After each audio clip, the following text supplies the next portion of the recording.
Like to call the zoning board meeting to order. Roll call.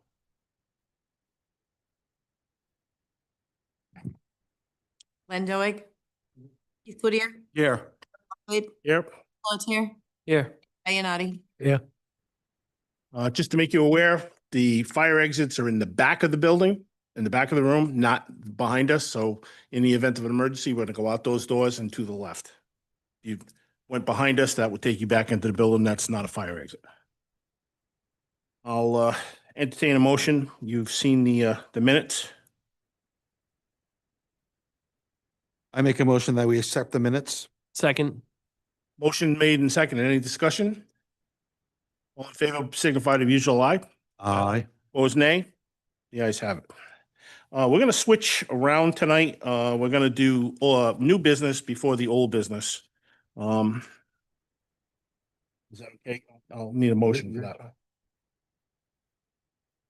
I make a motion that we switch the two items on the agenda tonight. We're gonna do 5.1 first. Or 4.1. Second. Motion made and seconded that we do new business before old business. All in favor? Aye. Opposed, nay? The ayes have it. All right, new business. Read the new business in, Carrie?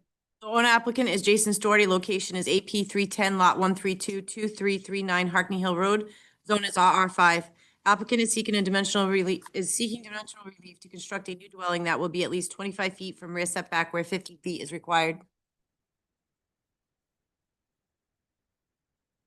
Is the owner applicant here?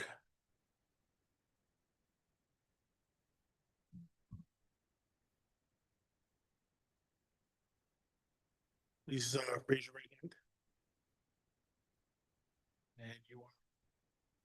Okay. Go ahead. Okay.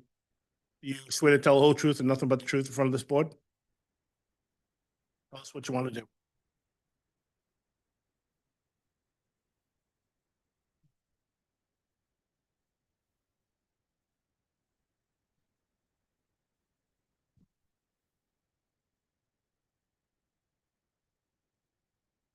I'm very familiar. His mother is a good friend of mine. She was on the board at Western Government.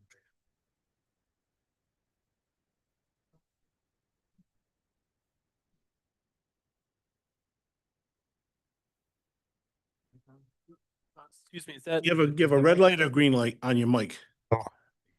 There we go. Now it's better.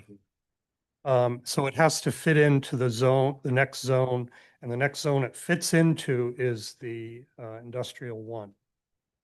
So using that measurement, the rear setback is 50 feet. The existing house that's there is only about 20. Still there, right? With that? The house is still there. Right? Correct. Well, the existing house is 21 feet from this point. It has the property has a unique feature in that involving the shoreline, which one point intrudes in from Quidnick Reservoir. The proposed house will be 37 feet at minimum and more than 72 for the rest of the way. The required setback is 50. The attached deck will be 25 feet at the closest point, so relief sought will be 25 feet. That's pretty much what's going on. It complies in all other respects, zoning wise, so it's just. You're gonna tear down the old house? Correct, yeah, it's kind of unlivable at the moment. There's mold in the crawl space. Okay. So you're gonna start a new foundation? Okay. Completely new septic, completely new foundation. We have both outs into the state and freshwater wetlands. And they're like, I would say 95% close to being approved. But we were kind of stuck in that place where we got all the permits in before the blackout period, where DEM is transitioning from the paper copies to the all digital. And the rollout has been less than spiffy, if I could say that. But unique word. Does anybody from the board have any questions on this? The new dwelling, is that going to be located where the existing house is? it is, yeah. In the roughly the Most- same For spot? the most part, the existing house has a lot of kind of jigs and jogs. The new house is more streamlined, but it fits pretty much within the footprint of the existing house. It's further back from the pond. It, like you said, it's further back from the pond than the existing house is currently. Exactly. How about the garages? They're gonna stay? The existing garages? Yeah, the girls Two? are gonna stay, yeah. Yep. Yeah, and that's the reasons why it's tough to build elsewhere, because the existing driveway, and those structures behind it prevent you from pushing the house further back, so.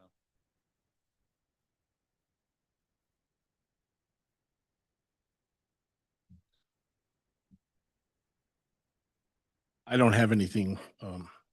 So they're looking for basically 25 feet of relief? Yep. Then It's it, better than what they actually have now. Right. right. It would still be, DEM would still have the final say. Right. But this is just for us. Yeah. I don't have no issues with it. Anything from the board? Nothing from me. Okay, have a seat. We'll see if anybody in the audience has anything to say. One of you. Is there anyone here that would like to speak either on behalf of this or against this, or have a question? Pretty straightforward, but Anybody in the audience? anybody here? Jackson, we have anything online? Nobody online.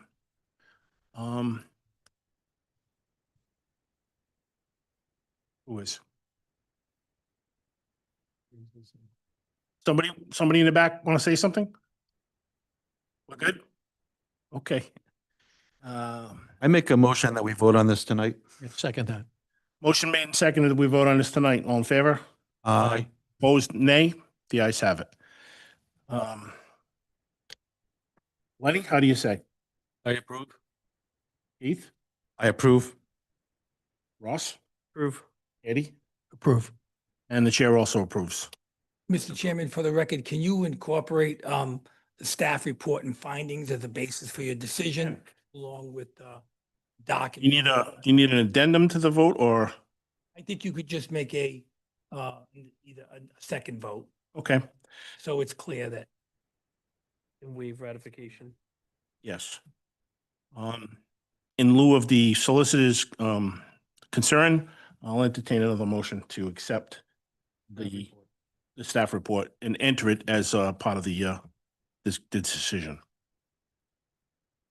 Second that. I make a motion that we add the staff report into our finding, and also that we do away with the ratification also. Second it. Motion made and seconded that we accept the staff report, enter that into the record, and also that we're going to waive the ratification for next month. All in favor? Aye. Opposed? Nay? The ayes have it. Yep. Okay. Pretty close.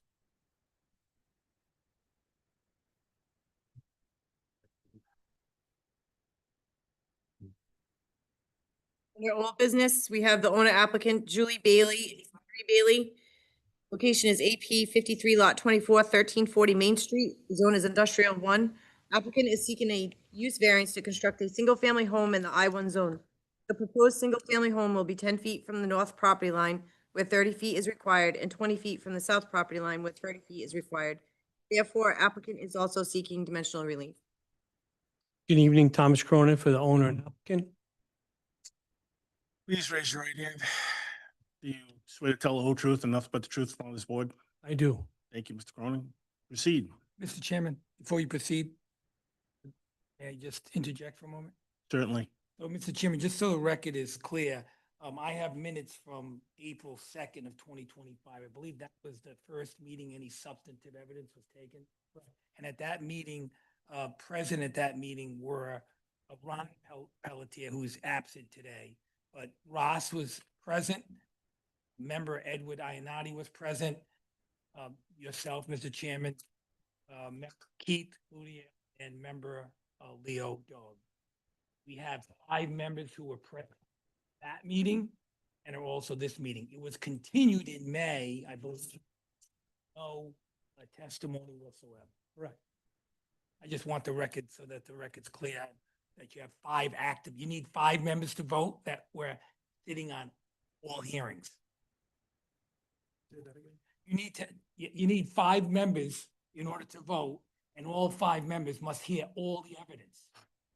If one of you were not here at the last meeting, you couldn't. You'd yeah. have to continue. But all 5 of us were there, It's so all it's- good. Okay. It's identifying the record, that's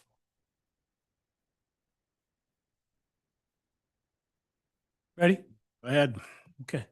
So as the solicitor mentioned, this is a continuation of the public hearing from April.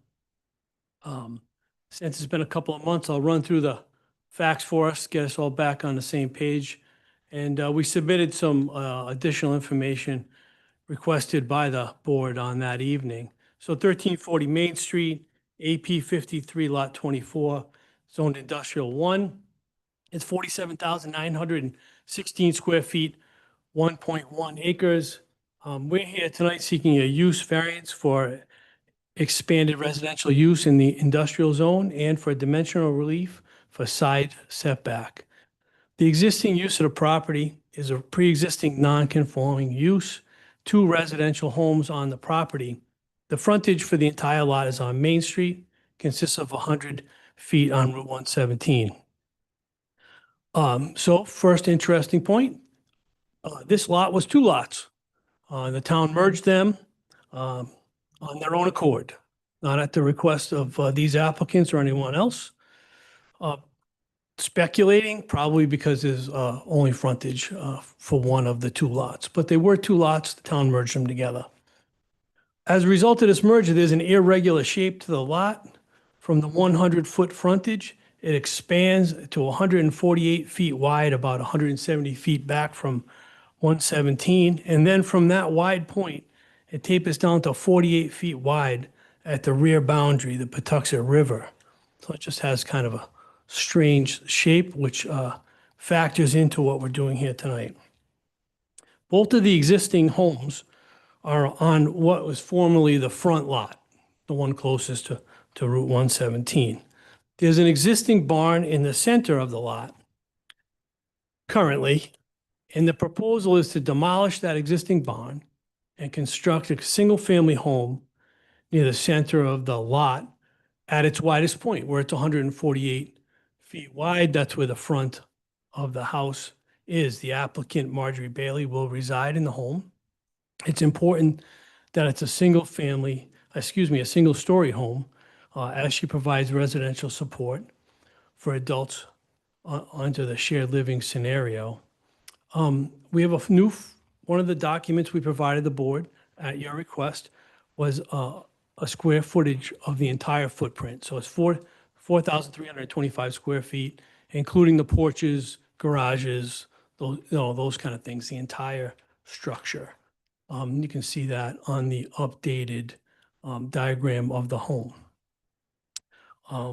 Despite the industrial zoning in this area, Main Street is almost entirely residential on this side of the road. To the south side of this property is a single-family home, and then a residential condominium with 38 units and 19 buildings on a single lot. North of this property are 2 single-family homes, one behind the other, coming off of Main Street, probably in a configuration similar to what this lot used to be. Like, it sounds like I'm talking about Almax, but anyway, the next door, the houses are one behind the other, but they're on their own lots, is what I'm trying to say. Across 117 is George's transmission shop. So as I mentioned previously, the most important physical factor here is that the Patuxent River runs directly along the western or rear boundary. Jackson, can we pull up the site plan? Am I okay asking that, Chairman? Mr. Chairman, can we pull up the site plan? Go for it. I'm sorry, I skipped a step there. This is the 1340 Main Street application.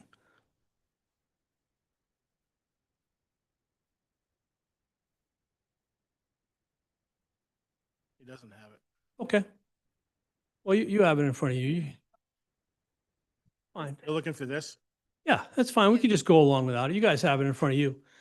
So you can see, in addition to the narrowing at the property along that western or rear boundary, it abuts the flowing waters of the Patuxent River, not some swampy buffer, just the actual river. So the I-1 zone requires a 30-foot side setback.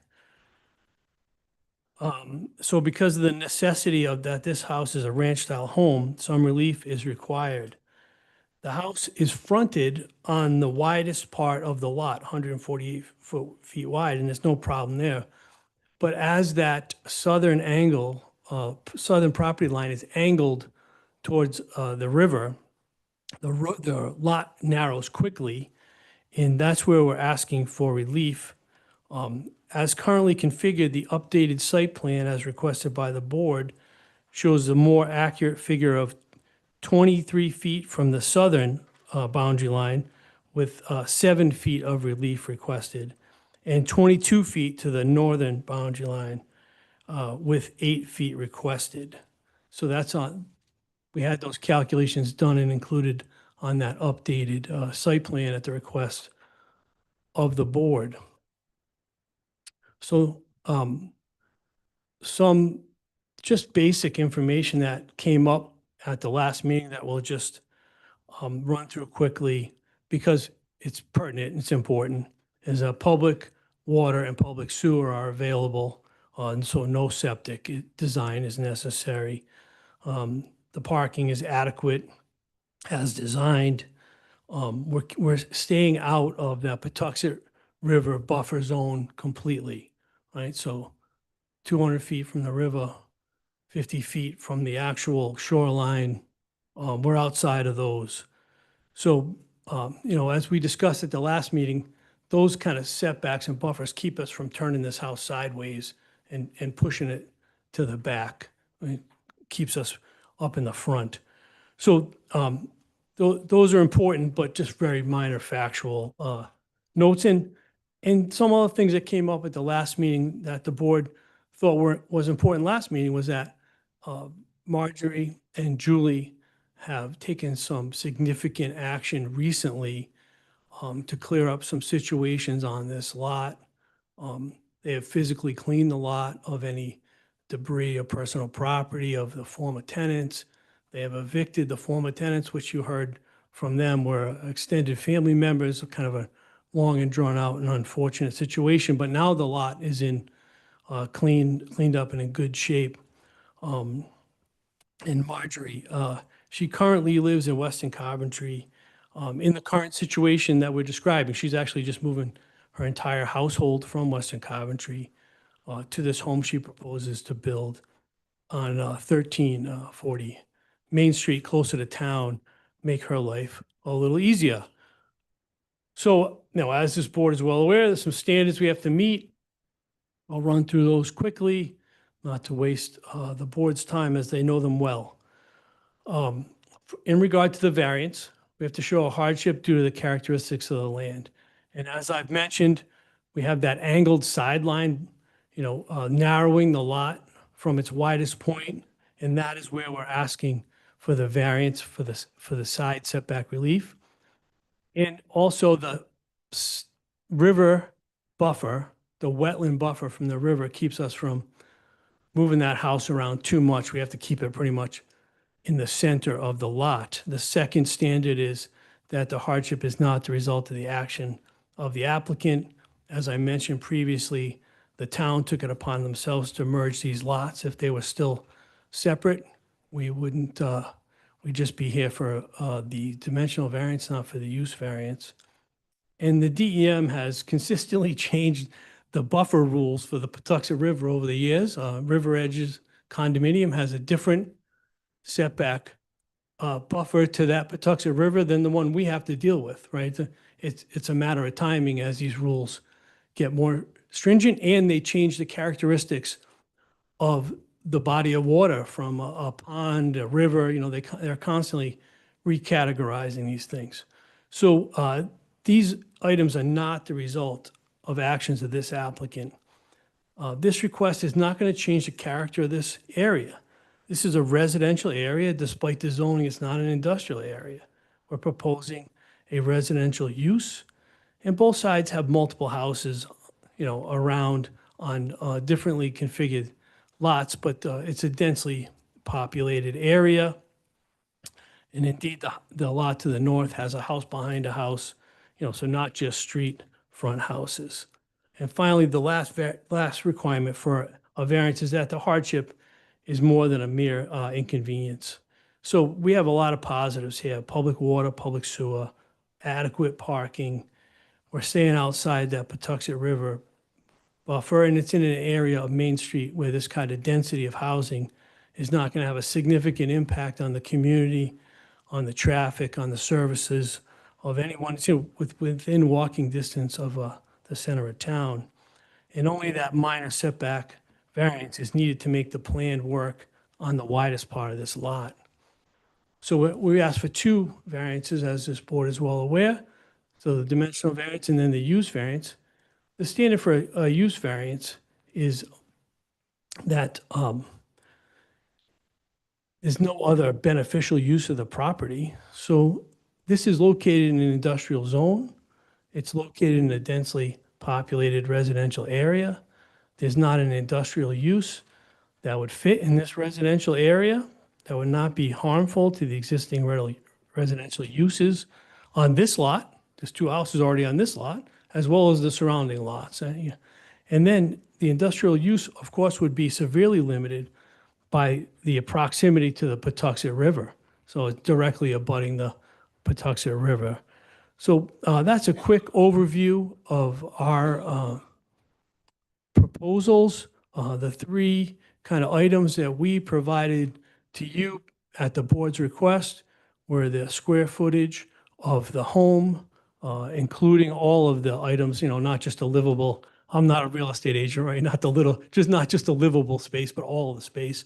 The actual measurements to the boundary, and then where that fifth bedroom was going to go as we, kind of rolled around at the last meeting. So we've updated the plans with all those items. I'm happy to answer any questions regarding the application or those updated items.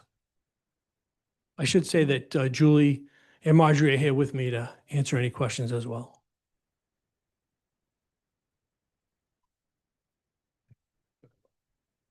So the barn that's on the left, that's going to go. So, Mr. Ionati, the bond's in the middle. Oh, we don't have, could I come up?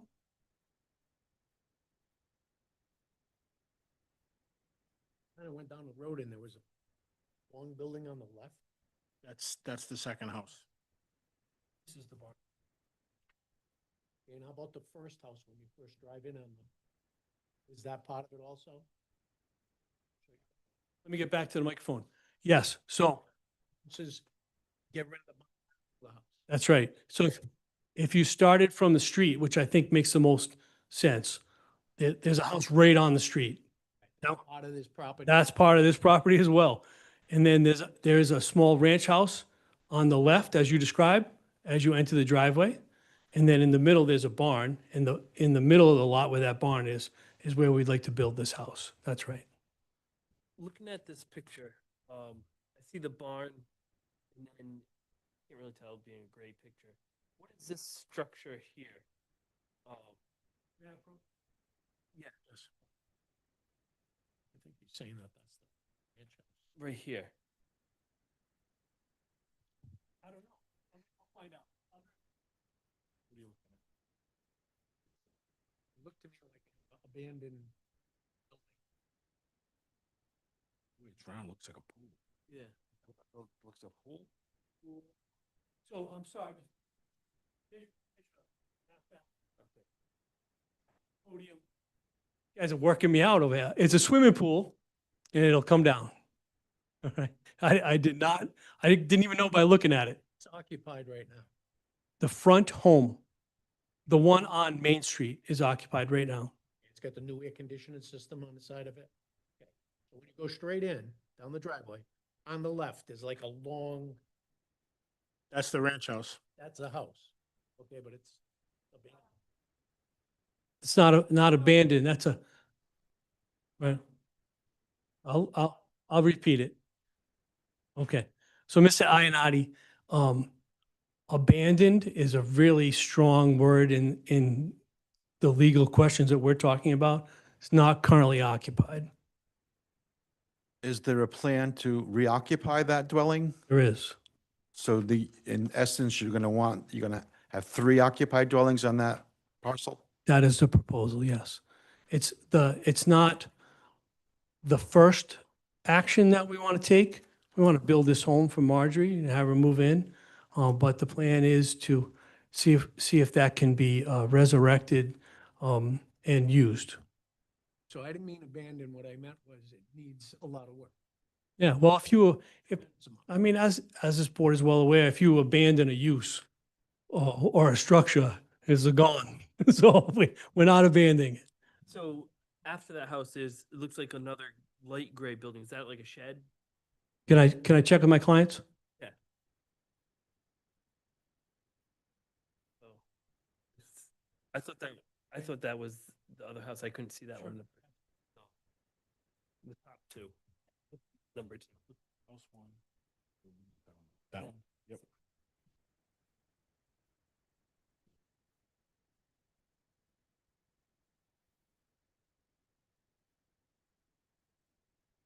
Yeah. So,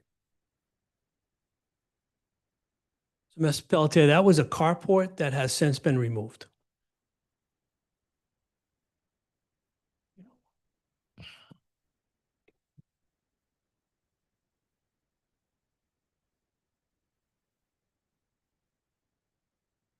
Okay. That's fine. It's different from April, Carrie. Okay. I apologize, Mr. Chair.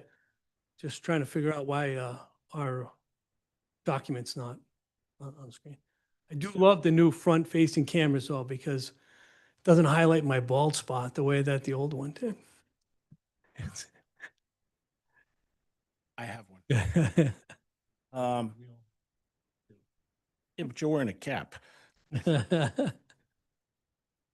I have a few concerns and, I'm not happy with 3 houses being on the same lot. But on the other side of the coin, looking at the proposal, 5 bedrooms now as opposed to the 4 the first time. And That's right. thank you for taking care of that. But it would, in my mind, appear to be some type of a assisted living facility or almost to the fact of a boarding house, because the people are not related or part of the family. I'm not sure that the fire marshal will, I'm sure the fire marshal will get involved with this, and it may have, some things may have to be changed in regards to egress and so on and so forth, when if the proposal is approved. First and foremost, the house has nobody in it right now, for the better words. I'd like to see that gone. I don't, it's been an eyesore for a long, long time, and I'm not talking about a couple of years, I'm talking for several years. I mean, I realize people need a place to live, and I've got that, but you're looking for relief to put up an enormous building compared to what's already there. Spirit of compromise, I guess, getting rid of that house would certainly ease up a lot of problems. I mean, to have the possibility of 3 homes on one site is, that hasn't been set up that way. I mean, I realize, that to that is right next to it, there's a boatload of houses on one side. But that was done through the legal process, and they made use of increasing the housing in the town of Coventry. Thought so that was a good fit at that time. So- Yep. So your client is adamant that they don't want to get rid of that small house. That's right. We'd like to keep the small house. And this is not and I'm going to be bold here, this is not a for-profit situation. I mean, you're going to take care of 3 people. How is that working? How do they take care of them? And is there some type of Sure. So compensation taken care of here? I mean, is it indeed a assisted living? it is. The Department of Behavioral Health for the state of Rhode Island defines a shared living arrangement as residential support. The person getting services lives with another person, couple or family in a home or setting of their choosing. Agencies set up matches for these people with a family based on their hobbies, interests, or location. You know, folks from Coventry kind of. They work with agencies to maintain those matches. The person who owns a house, in this case Marjorie, she lives with them and helps them with their daily activities, with things like cooking, transportation, things like that. And, you know, to your point, Mr. Chairman, she is compensated for that. I have a definition from the Department of Behavioral Health of the state of Rhode Island if the board is interested in that, but that's their explanation. Shared living arrangement.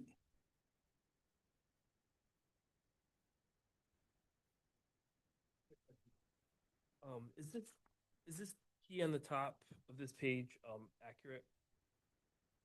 It says like 1 inch is 50 feet. Or is it like shrunken down and?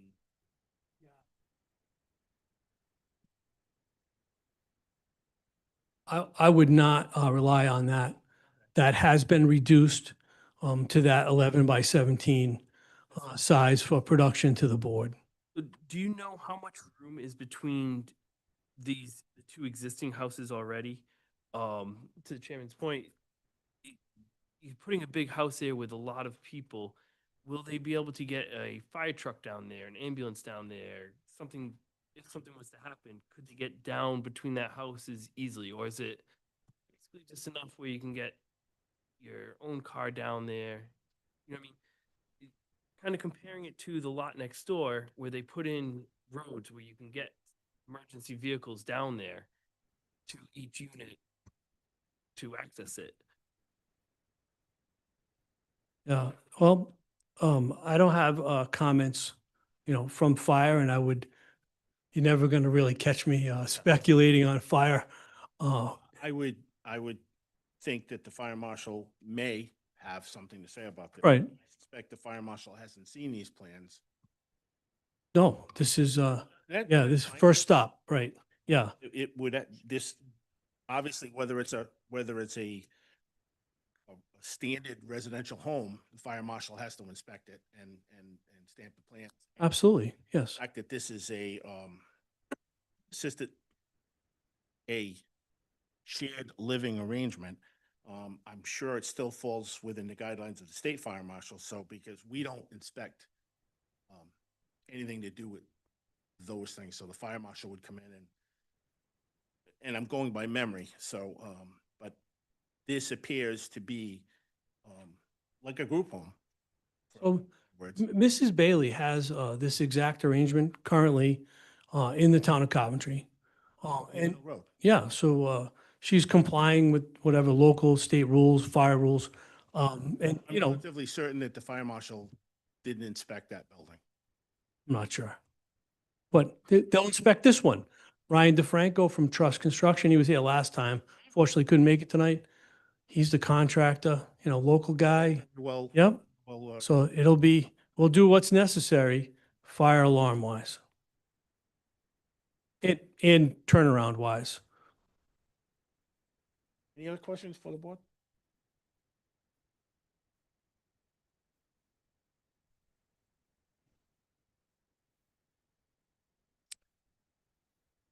Yeah. Solicitor?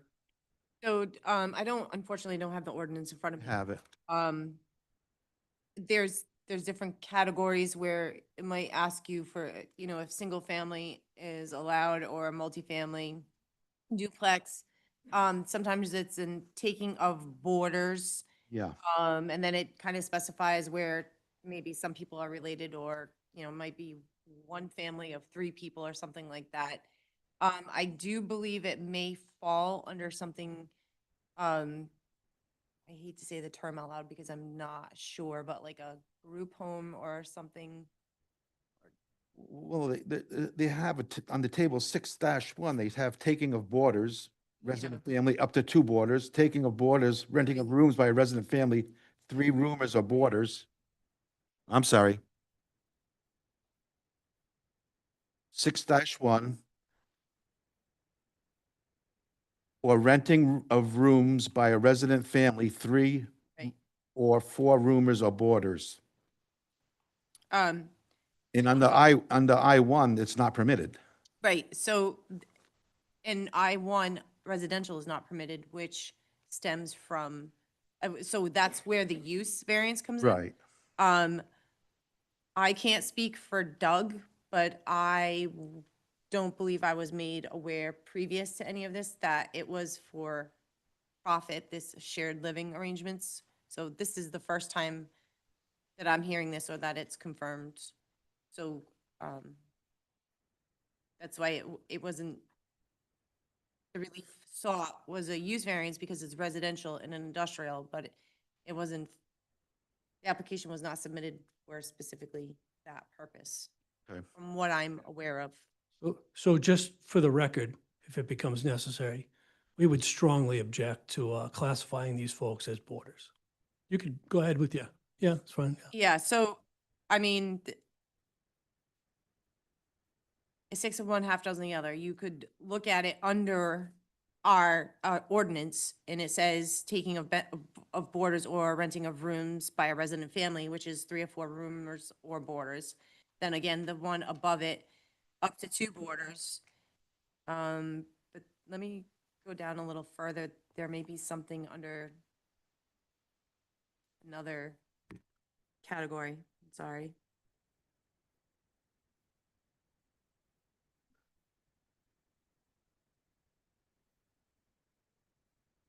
Sometimes it's under services.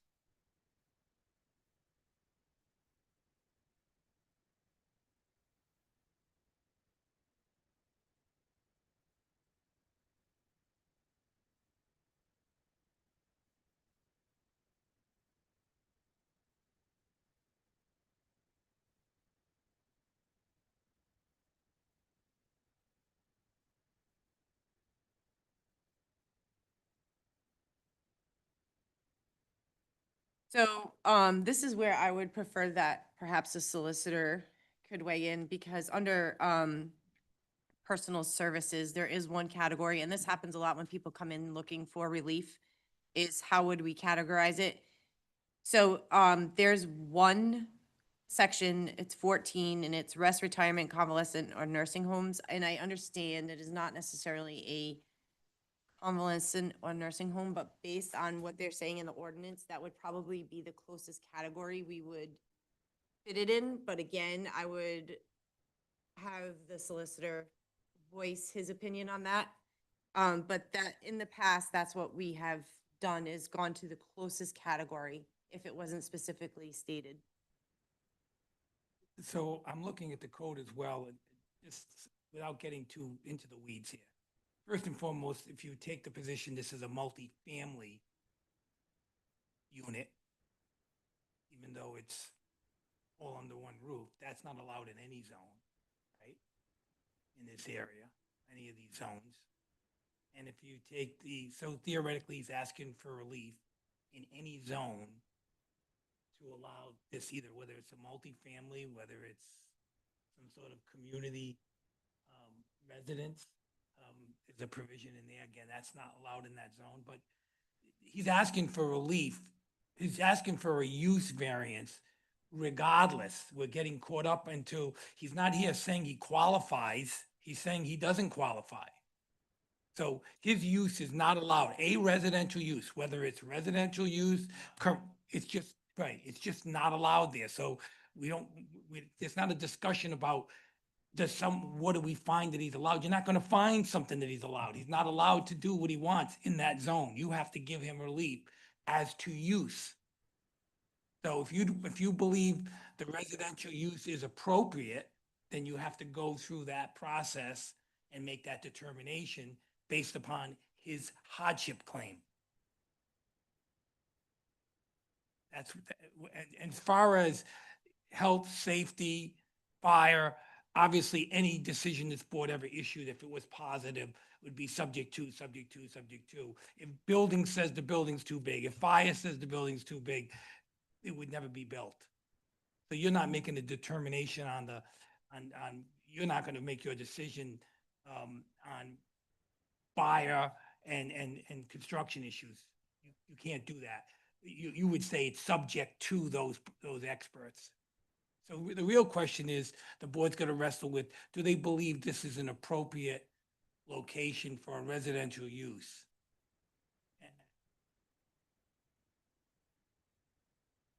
You know what I mean? Well, the burden's on the applicant to demonstrate a hardship, right? So if you let's take two pieces, right? He's asking for a dimensional relief, and I was trying to figure that out on the map. It appears to be the smallest level of relief. And am I reading it correctly that the relief is from your 23 feet change to the boundary is supposed to be 30? Correct. Just that one corner? And on the other side, 22 with, Oh, that's 22, that's not 32. right, so it's 23 where 30 is required on one side and 22 where 30 is required on the north side. So just so the board will break this down, the big question, put the use variance aside, this dimensional variance, do you think that the about 6 feet change and 7 feet change is appropriate relief? That's one question. Dimensionally, that's a lower standard, right? That's a lower standard. He's presented evidence about the shape of the lot. That's just want to couch that issue. That's a lower standard. The use variance is a bigger standard. It's a harder standard. But the strength of the applicant's case is that the property surrounded. The question is, what are the zones maybe around that property, and are they authorized for multifamily in that area? There's no zone in the town of Coventry that is authorized for multifamily. It's a real problem with our ordinance that we deal with on a regular basis. So the answer to that is no. Rivers Edge condominium is a planned unit development approved by the town council, obviously for density reasons. And then the other homes are in the industrial zone as well. All of those homes, including the ones on this lot, pre-existing zoning, the adoption of zoning in Coventry, which was a little later than most towns. So it's difficult for me. There's no black and white answer, Mr. Chairman. You have to wrestle. I mean, you could wrestle that you think the size is too big. Dimensionally, that's an argument. If you believe that it's too big. And then as far as the use, the question would become, if you were to deny the use, you don't believe he satisfied the hardship, what other beneficial use could they go on the property? Would this be an appropriate location for an industrial use? Right now, it does. It has a barn in there. A barn would be some sort of farming/commercial use. So that's his argument, is that he would have no other beneficial use, but I guess he could put a bond back or work the bond, but that's what you're wrestling, I believe, and I'll leave it to Mr. Cronin to put a more precise point on it, but because I think we're getting caught up on whether it falls into boarding or, bottom line, they're not building a single family house, that's true. This is either some sort of well, so let's call it multifamily, some sort of version of that, multiple people that are unrelated? So the application is for multifamily to begin with because of the other houses on the lot. Anyway, it's submitted as a application for multifamily because they're all on one lot, just like the condos next door. I mean, there's more than one house on one lot, that's multifamily. Biggest thing I'm in my head, Mr. Cronin. Like, Is this for profit or do whatever they get from the state just goes back, take care of these people and that's it? Is this like a business? No, well, I mean, do they receive money? Yes, they do for providing service to these folks that live with them. I don't think it's profitable, but they're, right, they're compensated. You know, I don't want to talk about the economics of a flower shop, but I mean, they are compensated for the care, right? Are they making a profit? No, they get paid what the agency pays them and they provide these services. So my question, if this was in a residential area, not industrial, this could be looked at as an ADU, correct?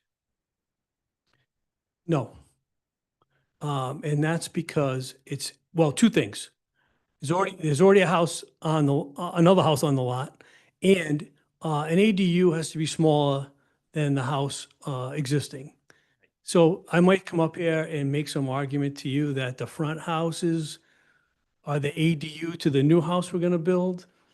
I'd say that's a gray area in the statute, but on its face, I couldn't come in here with a by right ADU. I'd have to come in and say, we're gonna build a house and the two houses in the front are gonna be the ADU, and you might say you can't get two ADUs on one property, and you know, it's a brand new statute. It's open to interpretation. Not one case has reached the Rhode Island Supreme Court. I can't tell you exactly what it means. And so, and that's exactly what I was thinking of. Like, so if this was the main house and we have already two ADUs, two other buildings on it that could potentially be considered the ADUs, in residential, which I think is fair to say would be what this would qualify as the best fit. Right. We wouldn't approve that because there's already two existing properties. Now, if this was residential, we might say, well, if you remove one of them that's not occupied, we could make this exception. So on,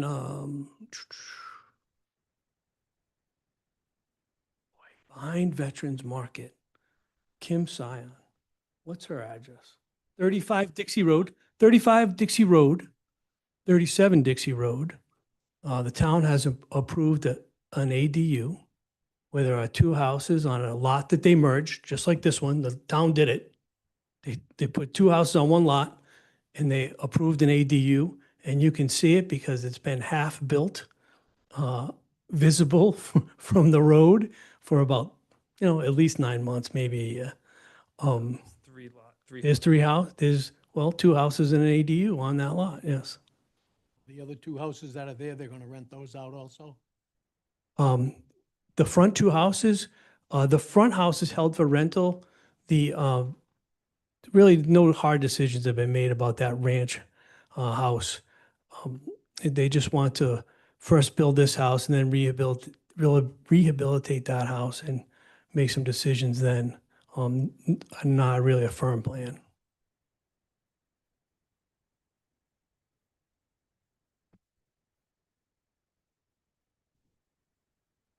No.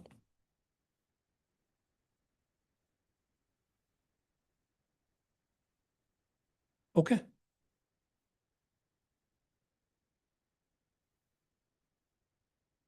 thanks. So if we could have, does anybody in the audience like to speak on this project, either for or against, or just have a question? Ma'am? Please come up to the mic. State your name and address. Good evening. My name is, Light on. the light is on. Please raise your right hand.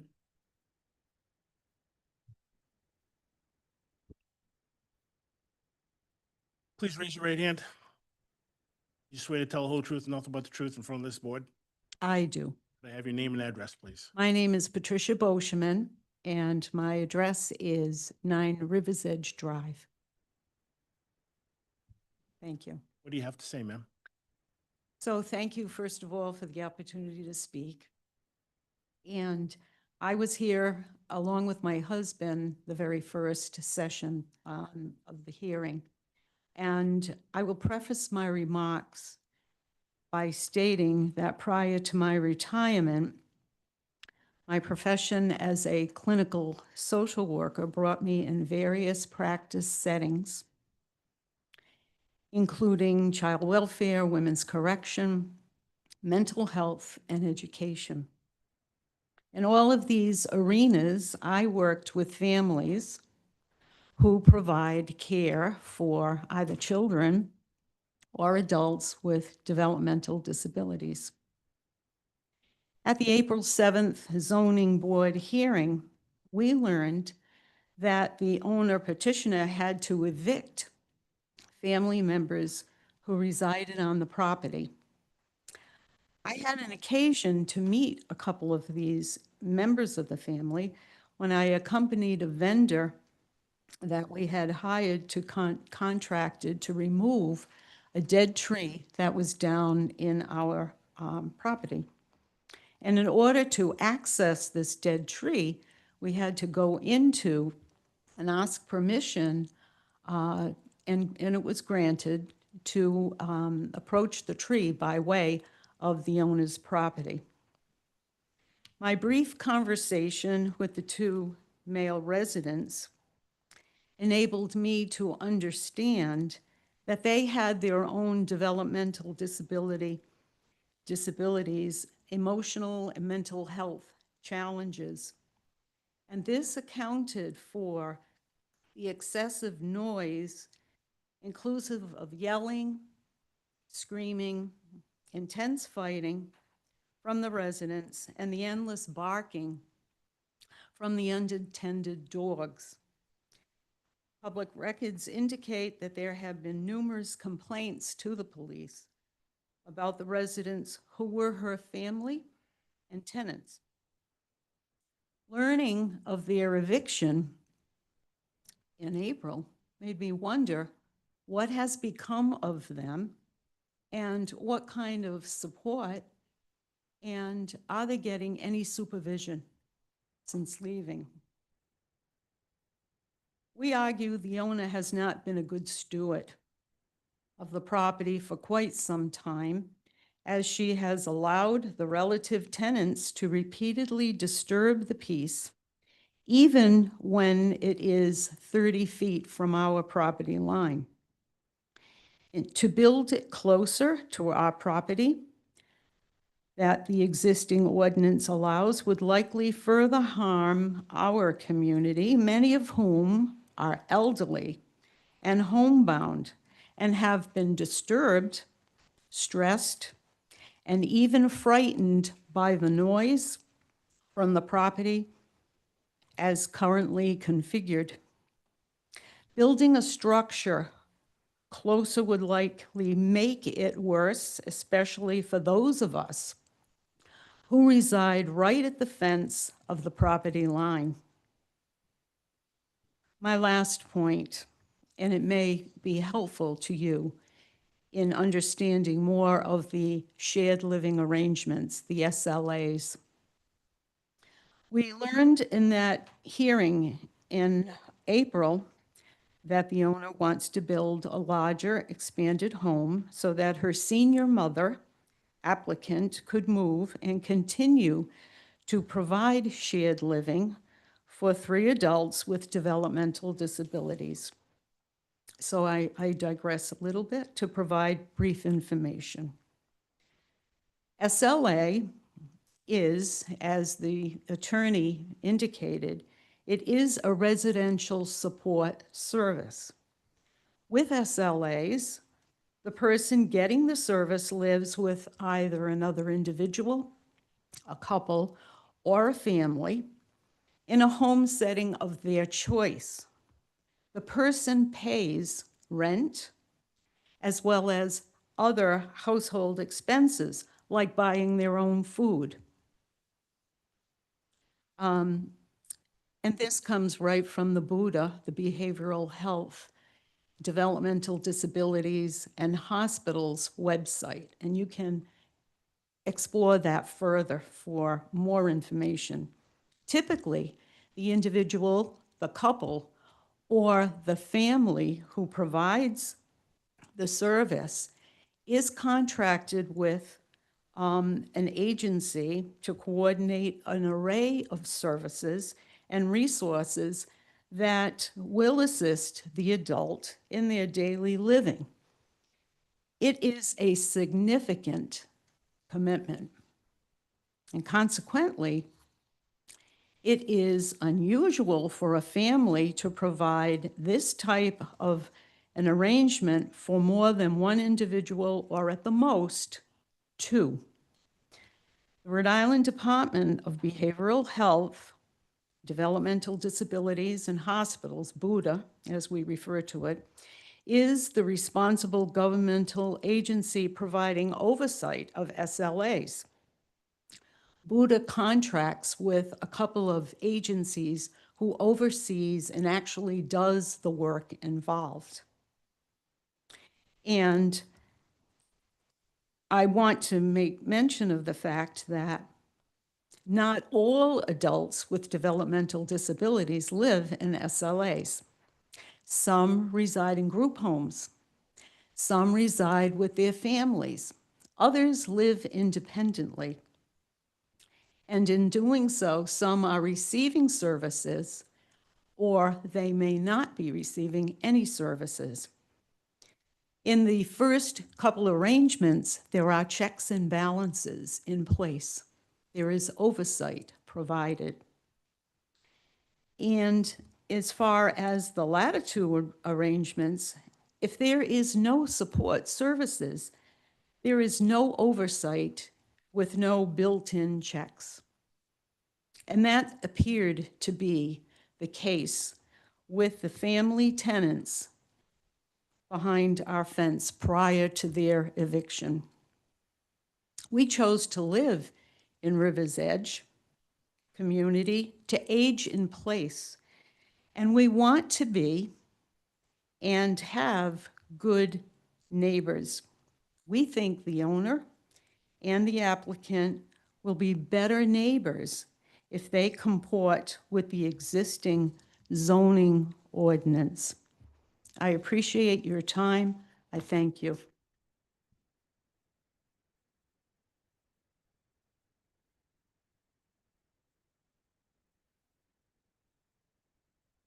Would anybody else like to speak? I have a question.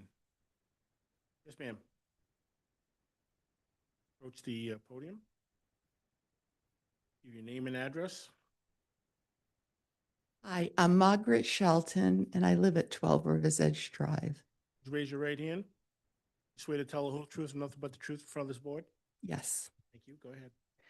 I know that you're aware of that in requesting the use variance, the applicant needs to prove that it must be necessary to alleviate a practical difficulty, and she's saying because it's industrial that that's her practical difficulty in having one level for her mom, or it has to be an unnecessary hardship. In addition, this use variance as well as dimensional variance cannot create an adverse impact on others' safety, welfare, and environment. And that's the part that I want to speak to, because we're speaking to her wants and what she would like to do on that property. And we feel that the other part of granting a variance is equally as important. So I feel that the applicant hasn't met the standard. In previous years, this property hasn't been maintained well. Our need to live in a safe, peaceful place has been impacted.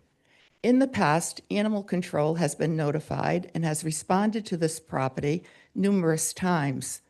There have been periods of constant noise from barking dogs. There are extensive police records documenting domestic disturbances, as well as calls for wellness checks because of health issues, and I'm wording that carefully. I have reports. Also, there was a complaint filed for an open burning on this property. This directly affects our safety as 2 of our residents are on oxygen treatment. As recently as people have already been evicted, on November, just this past fall, 2024, the fire department responded to a second open burn. The involved party was Julie Bailey. Well, you said that the fire department is going to have to look at this, so the dimensional variance requested how it will in fact impact the regulations required by the fire department will be up to them. The request for a use and dimensional variance doesn't meet the standard required for granting a variance, as it will adversely affect our safety and welfare. Therefore, I'm respectfully asking for it to be denied. And I also have signatures from some of the residents that do live near that you're counting as one property, even though we are 38 individual voters and taxpayers, and we each got letters for the April meeting. And they also wish that this be denied. And I have all their signatures. I also have with me over 50 pages of public records of the animal control offenses, police reports, wellness checks, and open fires, which I'll also submit to you. Thank you for your time. You'd like to give it to the clerk?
Mr. Chair, is it possible, or do we want to enter any of this as an exhibit?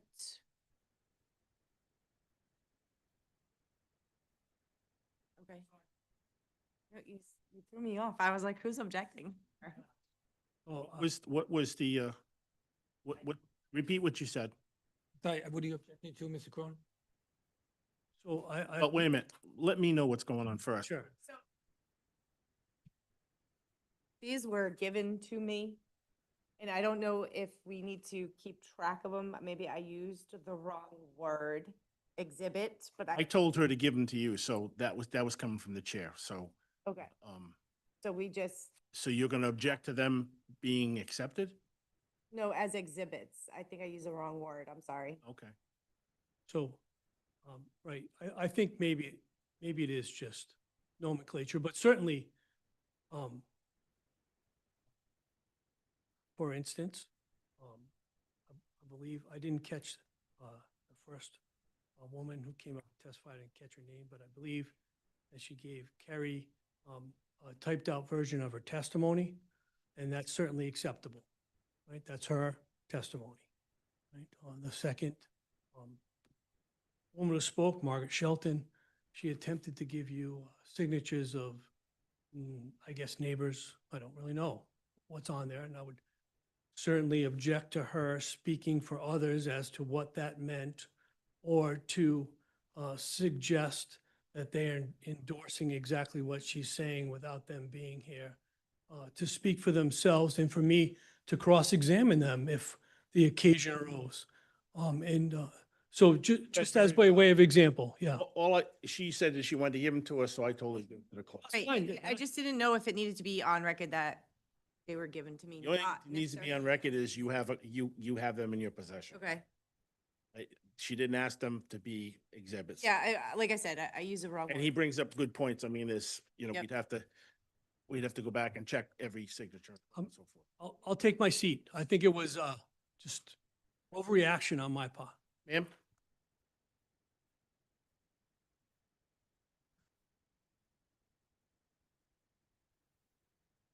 I don't believe that that's necessary at this time, but thank you.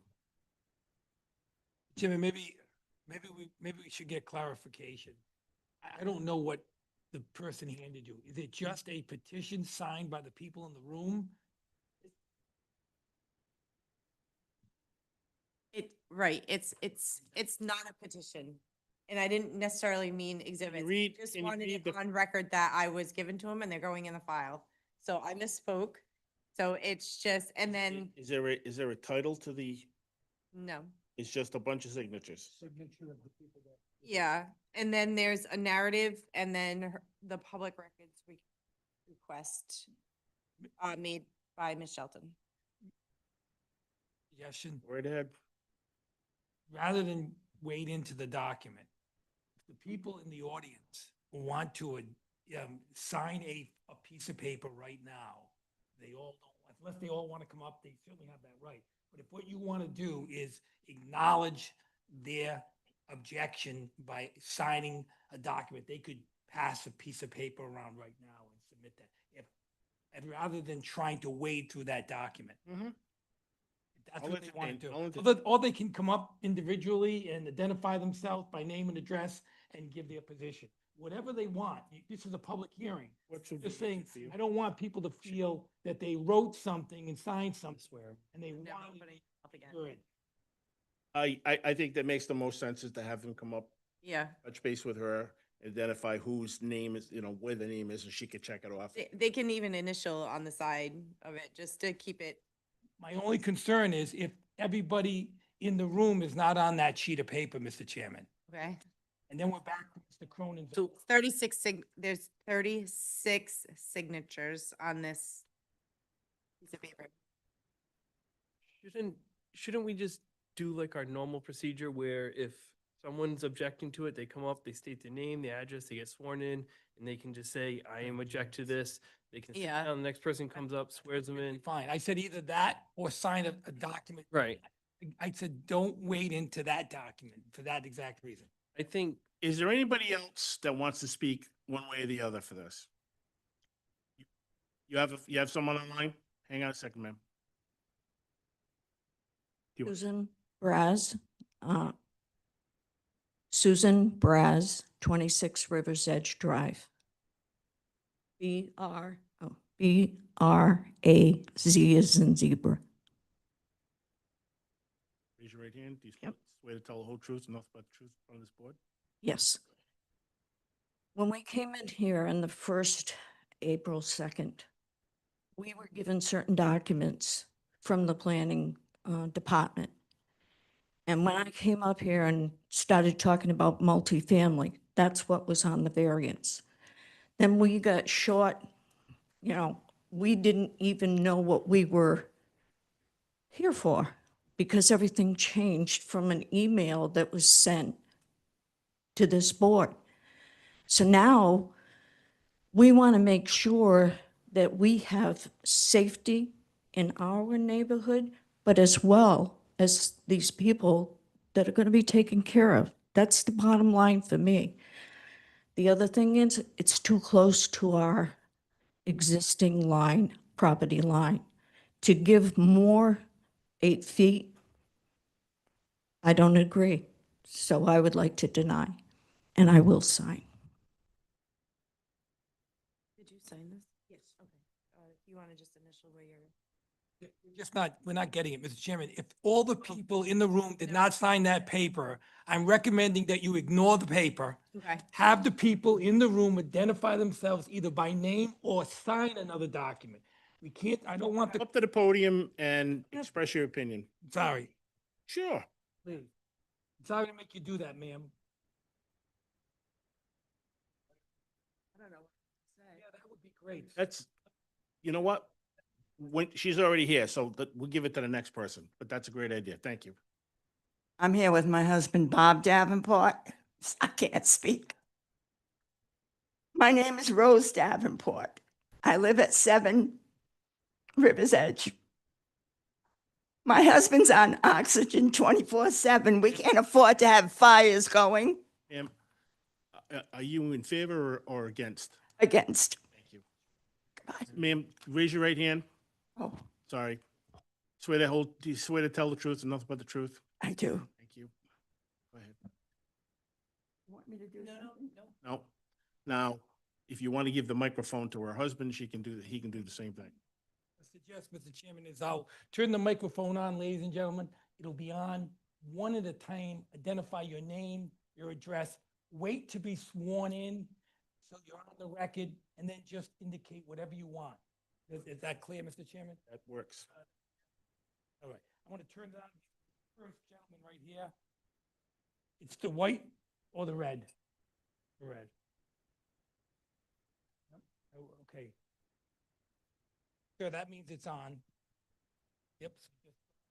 Okay, my name's Robert Davenport. I live at 20 Rivers Edge Drive in Coventry, and I am opposed. Please raise your right hand so I can swear you in.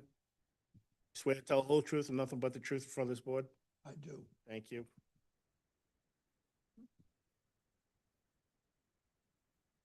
My name is Paula Oliveri.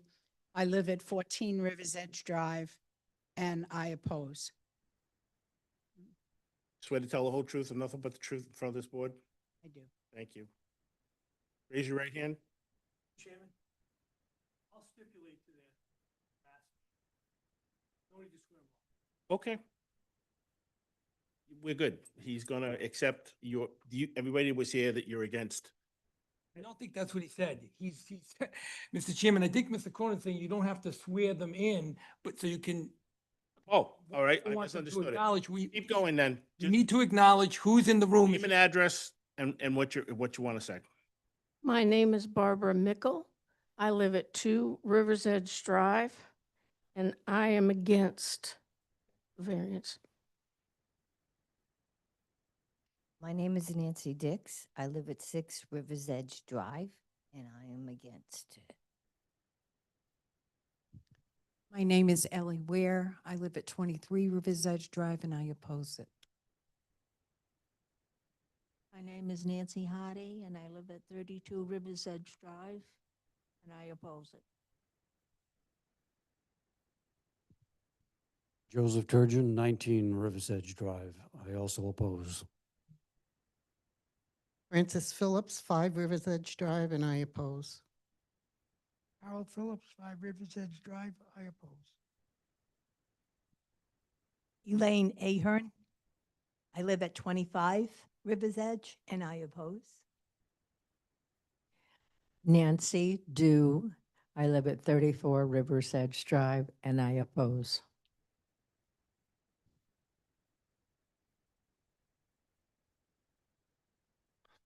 So you have somebody online?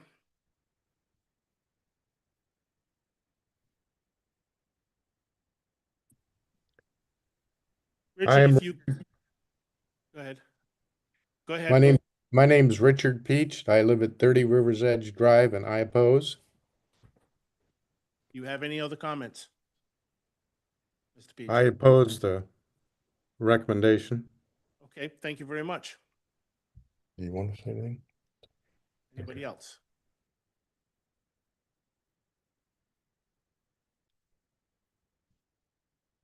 Well, we've heard the neighbors. We've got differences of opinion. The applicant wanted to be heard.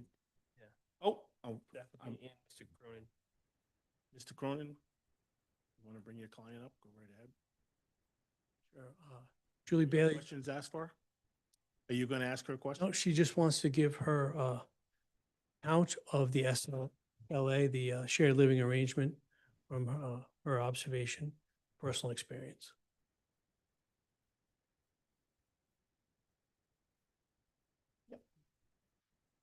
Swear to tell the whole truth and nothing but the truth in front of this board? Yes, I do. Name and address? Julie May Bailey, 26 Bridle Ave, Warwick, Rhode Island. So seems to be a lot of confusion about what shared living is, which is what I went to talk to Doug today because I thought he was confused about it. I guess he was confused about something else. So you've heard of like foster children, right? Foster care. They're not technically related to you, but they're a child without a home or a parent that doesn't want them. Shared living is adult foster care. That's exactly what it is. It's not technically a child, they're over 18, but they don't have a family to take care of them. The woman I take care of was homeless for years before she came into this program. So shared living was designed to not have so many homeless special needs people on the street because you'd be surprised how many there were. So that is pretty much the definition. You bring these people into your home and you treat them with loving care.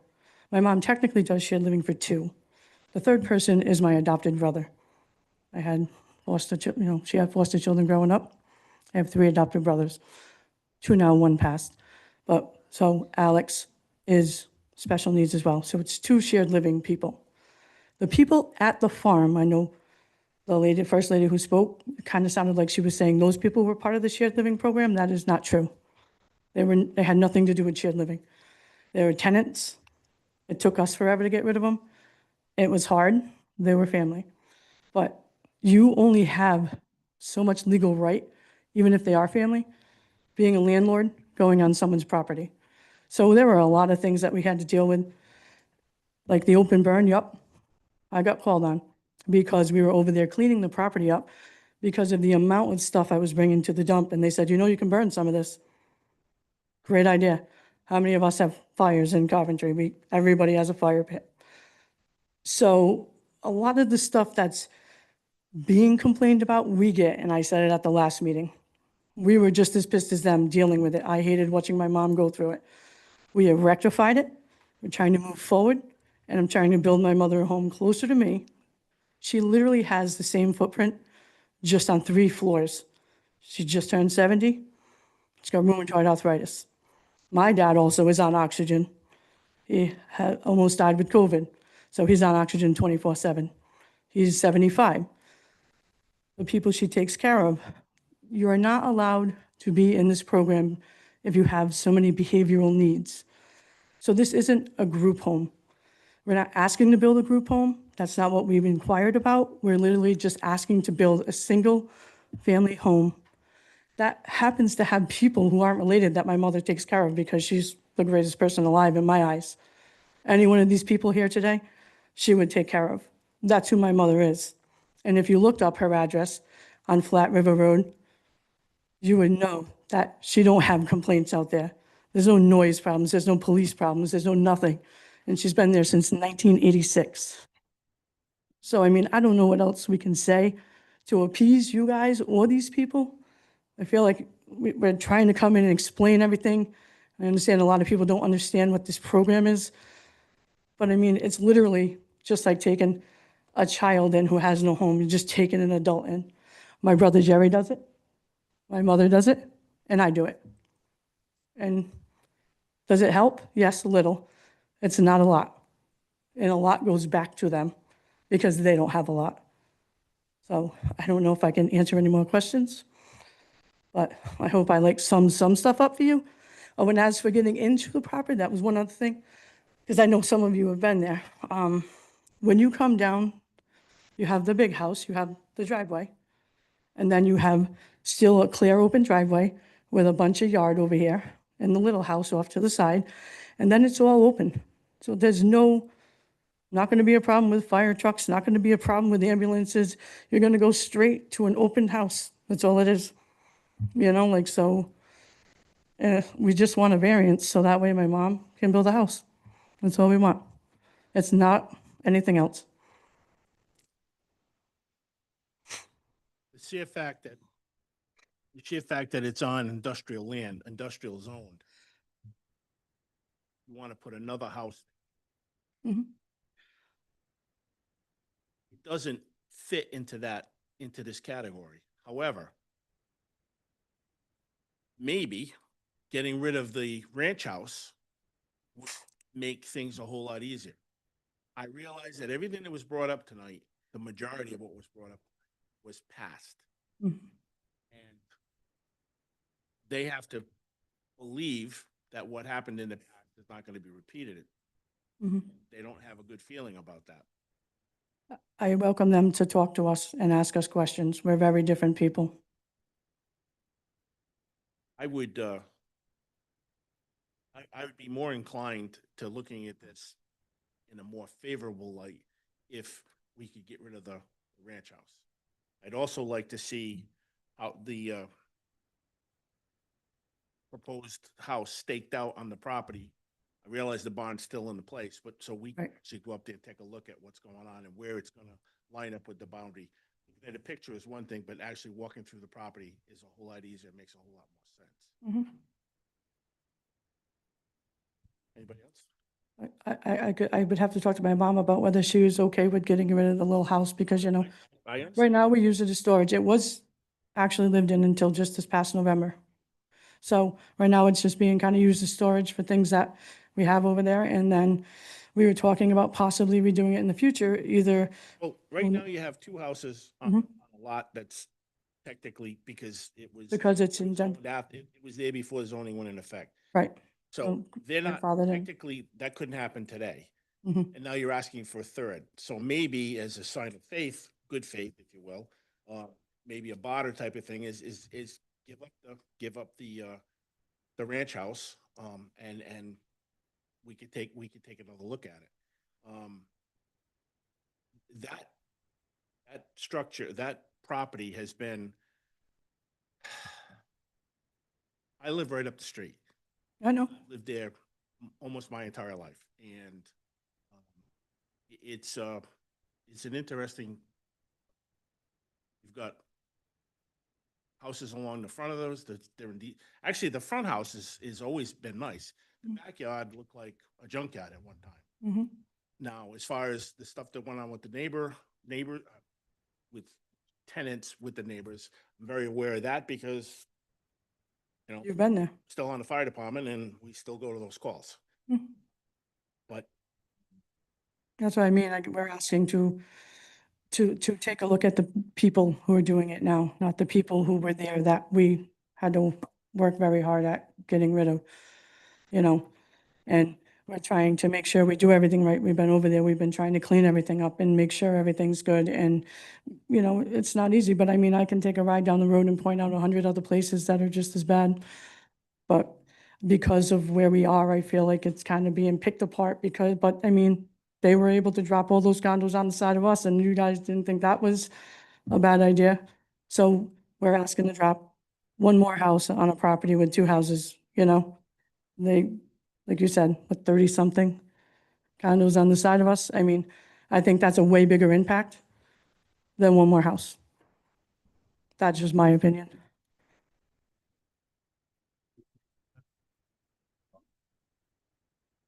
go ahead. I want to start off, the shared living agreement, arrangement side. I think it's great for the people, I know people that have, gone into this and it's worked out great for them. I commend you guys for doing it.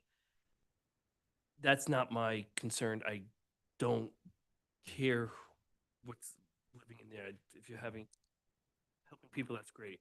My concern is adding another house into the setbacks where you already have two into the setback. And it's kind of more placing houses into a lot. There's no, when they did the condos, they had to put retention ponds and they had to plan the roads out. And this is kind of more just plopping them in. Kind of willy-nilly. Exactly. I mean, the spot where this house is the only spot it will fit on a lot, and 100% agree with that. And I'm not concerned too much about the setback being 23 feet instead of 30. There's still a decent setback around it. It's just that it's just another one into the setback. So I would be more in favor of this if we could get rid of the storage house, the storage now. And possibly maybe, and by doing that, maybe you add on to the garage you come out forward with the garage a bit, and then you can add more storage. And what you're storing in this house now, you can put in there, and you have the same stuff. And It's just that you don't have this other one into the setback. Is it possible, excuse me, is it possible if we were to take the ranch house down, is it possible to push the whole structure closer to the street and then possibly come up, so the setbacks are going to get, well, not on this side, that's not going to change, but over here, if you moved it forward, that 7 feet would turn into probably 10 or 12 feet if they move the whole thing forward. There's, apologize, yeah, but I think there's an elevation change Okay. in there as well, a little swale upward to where the flat spot is. So I'm not saying that we can't do it, I just don't know. Okay. I would, if board's okay, I would entertain a continuance and then maybe do a site walk, have it all pegged up so we can see what and, a site-specific date, area, is that proper to do it that way?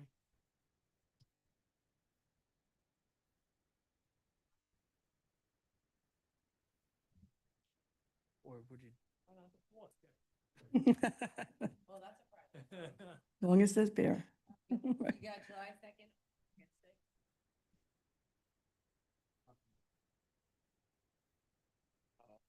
We can't just go during the week. To continue the Oh, to continue, I'm sorry, my, different pages. The issue with continuing is I have to cross-reference the chamber availability with the town clerk first, and then get back to you guys and see if anybody's available. So I can't even guarantee that we could get in anything sooner than either July 2nd or August 6th. Okay. Because those are already in the calendar as zoning board meetings. Okay. What I was actually looking to do was do a site walk, and then at our next meeting, we could vote on it or look to, But wait a minute, if we continue, should we continue it? Just get my calendar back up. I'm sorry, what? I was trying to pull up my calendar. So do you want to I wanted- schedule a site walk? my whole idea was to do a site walk. Okay, Not a scheduled one. Well, Well, I- one evidently- at a time. yeah, but the only drawback to that is we can only go 2 at a time. Fine. Yeah, exactly. But you're not gonna be here in July? July 2nd. About August? Yes. Correct, that's the whole thing. Let's do a site walk, to be determined by our individuals, and, we'll continue this to August. It's the only way, because we can't, obviously, we can't vote on it next month because we won't have the people here. Matter of fact, we won't have 3 of us as a quorum if Ron shows. Mr. Chairman, Sit on. Mr. Yes. Chairman, and let's be clear, I've done the calculation from this step forward, only the 5 of you can vote. So, What do you- who- so if these guys aren't here, I thought we need a quorum of 3. No, you need 5 members to be present, but you need 3 votes to win a variance. So if we don't But have you have to have from all this, 5 of us, and it has to be you 5 gentlemen. It cannot be any one of the, they're now disqualified. the only missing member right now is Ron. He's disqualified. And they haven't, I don't know if the council is appointed or, It doesn't matter. doesn't matter, they're not. He wasn't here tonight. He cannot Just vote us on this 5. matter. It's only, you all 5 have to appear. So you can, if you continue to a date certain in August and one of you are not here, it has to be continued again. Everybody got that? I'll entertain a motion. I make a motion that, the applicant stakes out the house, and then we continue this to the August 6th meeting? correct. The August 6th meeting. Both the public hearing and the matter, right? Yes, continue the public hearing. Motion's been made to continue this to the August 6th meeting. And during that time, the applicant will stake out the proposed structure as to where it would be, so we can take a site walk and take a look. Favor? Aye. Opposed, nay? The ayes have it, so voted. Ask a question? We'll, form this. Staking has been. Perfect, thank you. I just have a quick question. So corners, like, with it, like, pretty much the corners of everything, right? I don't have to have like dots everywhere. Like, I can just mark out our corners, maybe pull a string for you. I just want to make sure I do it right. I'm gonna have Ryan do it with me. Stakes with certain colored paint on it, but as long as we can figure out, now, if somebody's there that can show us, that's even better, but I'll try to have Ryan DeFranco there. He's the one building it. So I'll try to have him there with me. Okay? You don't have to do every single little jog. You don't need 80. That's what I guess that's why I was asking. hit it off just so we got a Square it off. ballpark figure where it's gonna be. Okay, I can do that. Mhm. Yes, Okay. ma'am. Well, it's a continuance, so, I believe they will be, We continued the public hearing Right. as well as, as the, absolutely. I just want to let them know that if they have any questions, like, we don't bite. And we'll answer any questions if they want to meet us. It's kind of odd, we come to these meetings and they just say bad things and they don't really know us. They know who was on the property. So it kind of just was hoping that if you guys have any questions, feel free. No, I didn't say that, but I said if you want to meet, if you want to know us. Okay, sorry, thank you.